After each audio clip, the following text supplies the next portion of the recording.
এরা হিন্দু জনসংখ্যা জন্মহার কমানোর জন্য জন্ম নিয়ন্ত্রক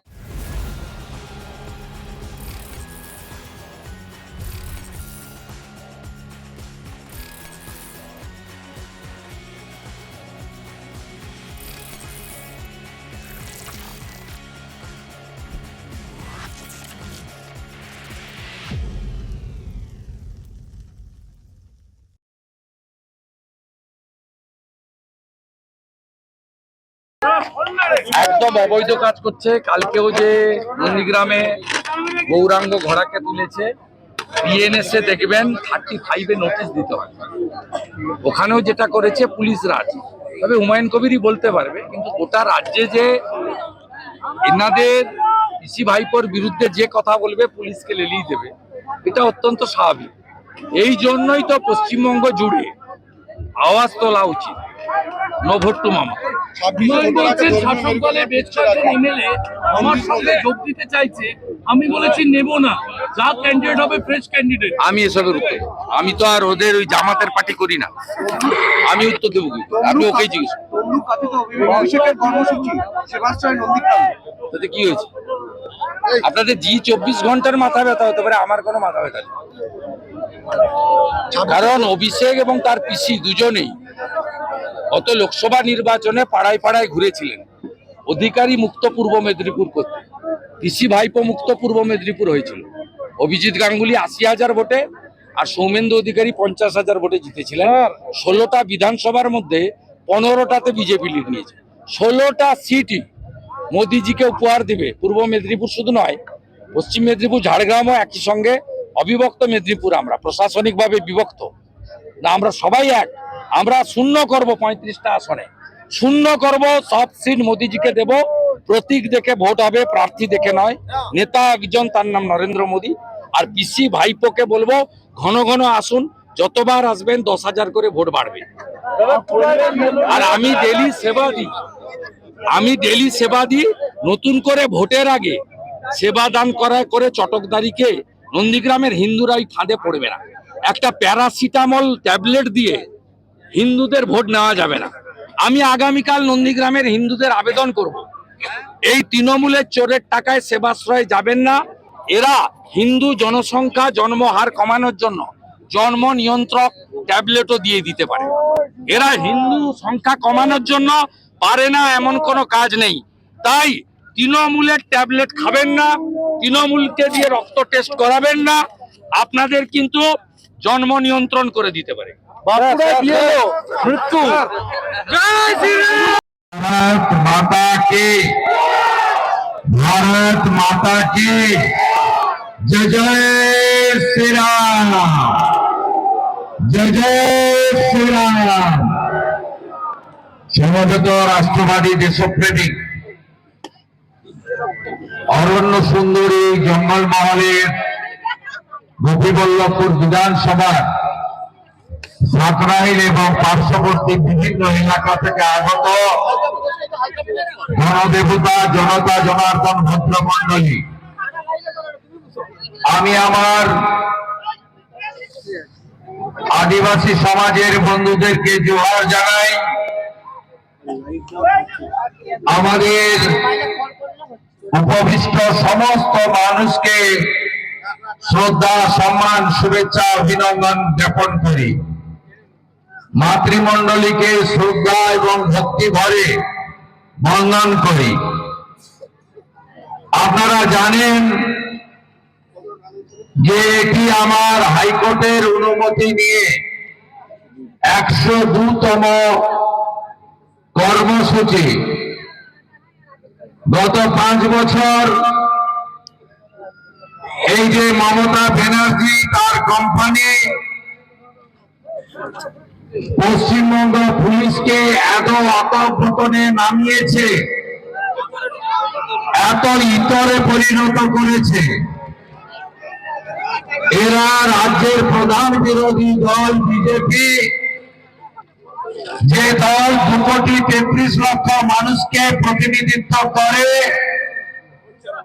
সেই দলের মনোনীত বিরোধী দলনেতাকে রাজনৈতিক কর্মসূচি, সামাজিক কর্মসূচি ধর্মীয় কর্মসূচি আত্মপীড়িত মানুষের পাশে দাঁড়ানোর সুযোগ দেয় না। আপনারা যত বাধা দেবেন তত বেশি করে অবিভক্ত মেদিনীপুর জেলার ভূমিপুত্র বেশি করে আপনাদের কাছে আমি আসব, কারণ এই অরণ্য সুন্দরী জঙ্গলমহলের মানুষ আমাকে এখনো কুটুম বলে মনে করে। এবং আমি যেখানে দাঁড়িয়ে আছি 2007 সালে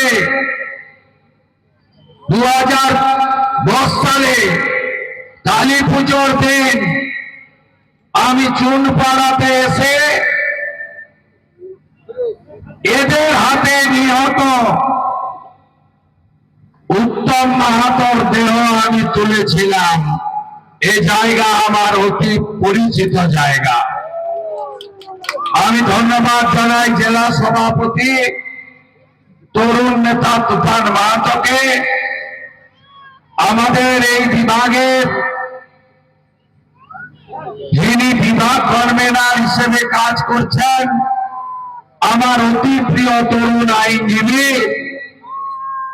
আমাদের নীলাঞ্জন অধিকারী মহোদয়কে, আমাদের রাজ্য কমিটির সদস্য এখানকার ভূমিপুত্র লক্ষ্মীকান্ত সাউ, প্রবীণ বিজেপি নেতা তুষার মুখার্জি, ঝাড়গ্রাম লোকসভা কেন্দ্রে গত নির্বাচনে যিনি মোদীজির আহ্বানে চাকরি ছেড়ে লড়েছিলেন ভাতৃপ্রতিম ডাক্তার প্রণব টুডু, এই বিধানসভার ইনচার্জ যুগজিৎ পালই, ঝাড়গ্রাম বিধানসভার ইনচার্জ ভাই বন্ধুপ্রতিম অরূপ দাস, জেলা সাধারণ সম্পাদকগণ জয়ন্ত রায়, গৌতম কৌড়ি, লবসেন বাস্কে, রিমঝিম সিং এবং এই স্থানীয় মন্ডলের সভাপতি শুভঙ্কর মাহাতো এবং গত নির্বাচনে লড়াই করা সঞ্জিত মাহাতো সহ সম্মানিত মঞ্চ, আমি প্রত্যেককে অভিনন্দন জানিয়ে আপনাদের কাছে অল্প কিছু কথা নিবেদন করব। একদিকে হিমেল বাতাস এবং এই এলাকায় প্রবল ঠান্ডা আছে, শৈত্যপ্রবাহ, অন্যদিকে বেলা ছোট। তাই আমাদের অনেক নেতা বলেছেন, আমিও আপনাদের কাছে দু চারটি কথা নিবেদন করব, কারণ এই জঙ্গলমহলের সমস্ত এলাকা গ্রাম আমার হাতের তালুর মতো চেনা। এই জঙ্গলমহলে তৃণমূল কংগ্রেস 1998-তে প্রতিষ্ঠা পেলেও মমতা ব্যানার্জি জানতেন না কোন রাস্তা দিয়ে ঢুকতে হয়, কোথা দিয়ে বেরোতে হয়। আমি আপনাদের সকলের আশীর্বাদ নিয়ে 2010 সাল থেকে লাগাতার এই এলাকায় কাজ করেছিলাম, যাতে এই এলাকার মানুষরা তাদের অধিকার ফিরে পায়, নিজেদের জীবন যাপন শান্তিতে করতে পারে।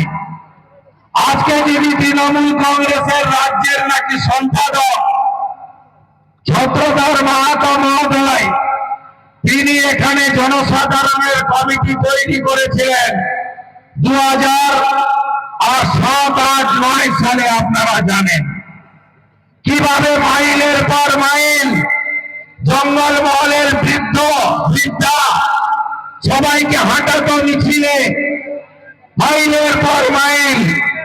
একদিকে সেই ছত্রধর মাহাতো এখন তৃণমূল কংগ্রেসের নয়নের মণি। জ্ঞানেশ্বরী হত্যাকাণ্ড এই কাছেই মানিকপাড়াতে জ্ঞানেশ্বরী হত্যাকাণ্ড, যেখানে 100-র বেশি নিরীহ যাত্রী খুন হয়েছিল, আপনারা জানেন তারা আজকে তৃণমূল কংগ্রেসের নেতা। আপনারা জানেন অন্যদিকে যে এসপির নেতৃত্বে সিং, মুর্মু, সোরেন, তথা হাসদা, মাহাতো প্রত্যেককে আদিবাসী হন, আমাদের কুর্মী মাহাতো হন, প্রত্যেককে ঘরে ঘরে নিয়ে যাওয়া হতো যে এরা সবাই মাওবাদী। এদেরকে নিয়ে গিয়ে এই কলাইকুণ্ডার কাছে একটি পুলিশের চেম্বারে হাত পা ঝুলিয়ে মাথা নিচের দিকে করে 3rd ডিগ্রি দেওয়া হতো। মাহাতো নাম শুনলেই জেলে যাও, সোরেন, টুডু, হাঁসদা, মাঝি, সিং নাম পদবি হলেও জেলে যাও, সেই অত্যাচার করতেন যিনি মনোজ বার্মা। মমতা ব্যানার্জি সেই অত্যাচারী জঙ্গলমহলের এসপিকে আজকে কলকাতার নগরপাল করেছেন, কলকাতা পুলিশের কমিশনারের পোস্টে বসিয়েছেন। এই জায়গায় আমরা বলেছিলাম সেদিন যে আসল পরিবর্তন আনতে হবে। আসল পরিবর্তনের কি হয়েছে? হ্যাঁ, কিছু মানুষ ভাতা পেয়েছেন 500, 700, 800, 1000 টাকা, কিন্তু আমাদের বাড়ির যুবক ছেলেরা তাদের বাড়ি ছেড়ে ঝাড়খণ্ডে, বিহারে, উড়িষ্যাতে, ছত্তিশগড়ে, মধ্যপ্রদেশে চলে যেতে হয়েছে পরিযায়ী শ্রমিক হিসেবে। ঝাড়গ্রাম সাব ডিভিশন বা ঝাড়গ্রাম সাংগঠনিক জেলায় প্রত্যেকটা গ্রামে যদি যান, শত শত হাজারে হাজারে যুবক তারা মমতা ব্যানার্জির আমলে কাজ না পেয়ে বাইরে চলে গেছেন। আজকে আপনারা কি পেয়েছেন? এই যে সুন্দর জঙ্গল কেটে সাফ করে নিয়ে যাচ্ছে এরা, কেটে সাফ করে দিয়েছে এই চোরেরা। গাছের অস্তিত্ব নেই, জঙ্গল ফাঁকা হয়ে গেছে। কি পেয়েছেন আপনারা? সুবর্ণরেখা সহ সমস্ত নদীগুলো কিভাবে বালি চোরেরা লুট করেছে, লুট করছে, আপনারা নিজেরা চোখের সামনে দেখছেন। একটা ঘাট বৈধ, 100টা ঘাট অবৈধ। পুলিশ এবং তৃণমূলের যারা বালি চোর, বালি খাদান লুট করছে, প্রকৃতি মায়ের উপর অত্যাচার করছে, তারা প্রত্যেক দিন কোটি কোটি টাকা লুট করছে। কিছুদিন আগে ইডি এসেছিল, একজন গোপীবল্লভপুরে একটা বালি খাদানের মালিকের ম্যানেজার, তার বাড়ি থেকে আজহারউদ্দিন নামরা, তার বাড়ি থেকে ভাবতে পারেন বালি খাদানের ম্যানেজারের বাড়ি থেকে 65 লক্ষ টাকা এবং প্রায় 100 ভরির কাছাকাছি স্বর্ণ পাওয়া গেছে। ভাবতে পারেন তাহলে বালি খাদানের মালিকের কাছে কত পাওয়া যাবে। আপনারা গরিব থেকে আরো গরিব হয়েছেন। আপনাদের শিক্ষিত বেকার যুবক যুবতীরা শেষ হয়ে গেছে। মমতা বন্দ্যোপাধ্যায় এই এলাকায় সমগ্র জন্মমহলে মানুষের যে একতা ছিল, ঐক্যবদ্ধতা ছিল, সাংস্কৃতিক যে ভাষা বলুন, সাংস্কৃতিক বলুন, তাদের যে মেলবন্ধন ছিল, কি করেছে? কুর্মীদের সঙ্গে আদিবাসীদের লড়াই, আদিবাসীদের সঙ্গে কুর্মীদের লড়াই। এর স্রষ্টাকে? স্রষ্টা মমতা বন্দ্যোপাধ্যায়। মমতা বন্দ্যোপাধ্যায় একদিকে কুর্মী সমাজের আন্দোলনে বলছেন যে হ্যাঁ আমি তোমাদের পক্ষে লিখে পাঠিয়ে দিলাম, আবার আদিবাসীদের ডেকে বলছে তোমরা বিরোধিতা করো, আমি ওটা প্রত্যাহার করে দেব। অর্থাৎ যেভাবে তিনি আমাদের যে পারস্পরিক একটা ঐক্য ছিল এবং আমাদের যে একটা ভালোবাসার সম্পর্ক, যাদব ধামসা বলুন, ঝুমুর দান বলুন, এখানে যত উৎসব হয়, সমস্ত উৎসব, বাদনা পরব থেকে শুরু করে, করম পুজো থেকে শুরু করে, হুল দিবস পালন থেকে শুরু করে দুর্গাপূজা থেকে শুরু করে আর সামনে মকর আসছে। মকরের যে জঙ্গলমহলের ঘরে ঘরে নবান্ন নদী ধার ওধার করে সবকে তছনছ করার কাজ মমতা বন্দ্যোপাধ্যায় করেছে। এই পুলিশি রাজ আমরা সিপিএম এর যাওয়ার সময় দেখেছি। সিপিএম এর আগে যারা নেতা ছিল জঙ্গলমহলে তারা কেউ খারাপ ছিল না। শম্ভু মান্ডিকে আমি খারাপ নেতা বলবো না, আমি ডাক্তার পুলিন দাসকে খারাপ নেতা বলবো না, আমি নিশ্চিতভাবে ঝাড়খণ্ড পার্টি নরেন হাঁসদাকে খারাপ নেতা বলবো